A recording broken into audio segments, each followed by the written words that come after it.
Om Swastiastu, perkenalkan nama saya Ikomang Agus Krisnadian Taloka. Nah, di sini saya diberikan tugas UAS dari mata kuliah Komunikasi Publik untuk mengangkat satu isu yang sedang hangat atau sedang marak dibicarakan pada saat ini. Saya mengangkat isu terkait maraknya peminat petiserium atau seminar di berbagai kalangan atau di Bali. Sebelum ke isunya, saya menjelaskan apa sih itu petiserium. Petiserium atau jenis tumbuhan paku epifit yang terkenal dengan bentuk daunnya yang unik, mirip dengan tanduk rusa. Tanaman ini sering ditemukan tumbuh di pepohonan di daerah tropis atau subtropis seperti di Kalimantan, seperti di Papua, dan daerah-daerah lainnya. Nah, kembali ke isunya, terkait peminat petiserium di Bali menunjukkan tren yang semakin meningkat. Tanaman hias ini yang dikenal juga sebagai paku tanduk rusa atau di Bali yaitu simbar menjangan, sangat menarik perhatian banyak kalangan, termasuk anak muda, orang dewasa, dan bapak-bapak terutama ya. Populasi petiserium terlihat dalam berbagai acara seperti di kontes, di Sanur Village Festival yang menghadirkan tanaman-tanaman eksotis tersebut. Selain menarik dari sisi estetika, tanaman ini juga membuka peluang bisnis dengan nilai jual yang sangat tinggi pada saat ini yang membludak atau memborbardir dari ratusan ribu hingga puluhan juta untuk berbagai jenis-jenis tertentu. Selain dari sisi bisnis, petiserium juga memiliki daya tarik tersendiri bagi pecinta tanaman karena bentuknya yang unik dan eksotis.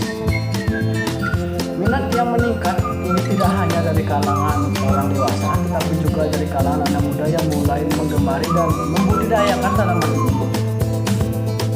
Acara seperti Sanur Village Festival, Kampung Mesimbaran, dan yang baru saja dilaksanakan yaitu Ubud Mesimbaran juga membantu mempromosikan petiserium dan meningkatkan kesadaran akan keanekaragaman jenisnya serta mendorong konvensi dan keberlanjutan tanaman hias di Bali.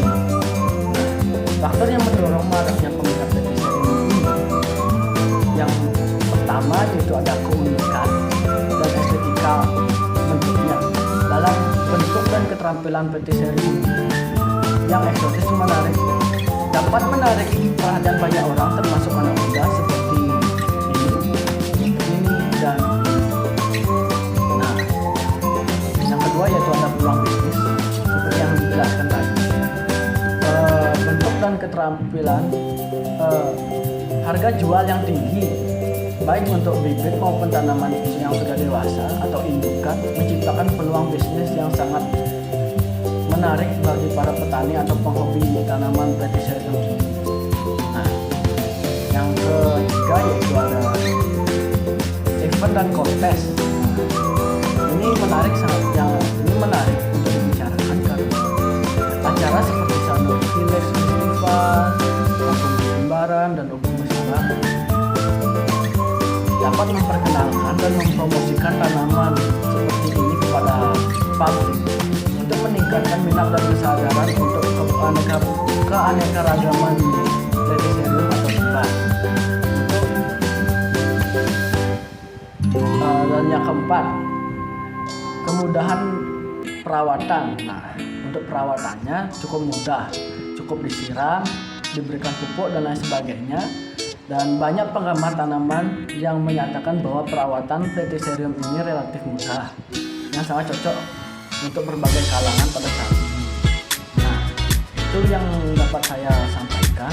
Nah, pesan saya kepada anak muda atau kalangan-kalangan peminat tanaman hias, mari budidayakan tanaman hias ini supaya anak cucu kita bisa melihat dan kita dapat memperkenalkan jenis-jenis tanaman epifit dari Indonesia seperti Wande, Grande, Corona, dan lain sebagainya.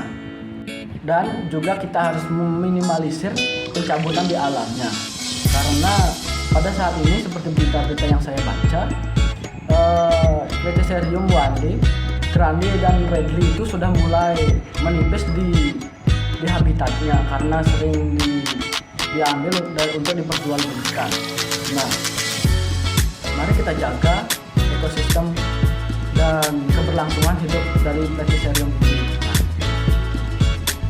sekian penjelasan opini dari saya. Saya meminta maaf apabila ada kata-kata saya yang tidak dimengerti dan lain sebagainya. Saya meminta maaf. Nah, saya tutup dengan Paramasanti.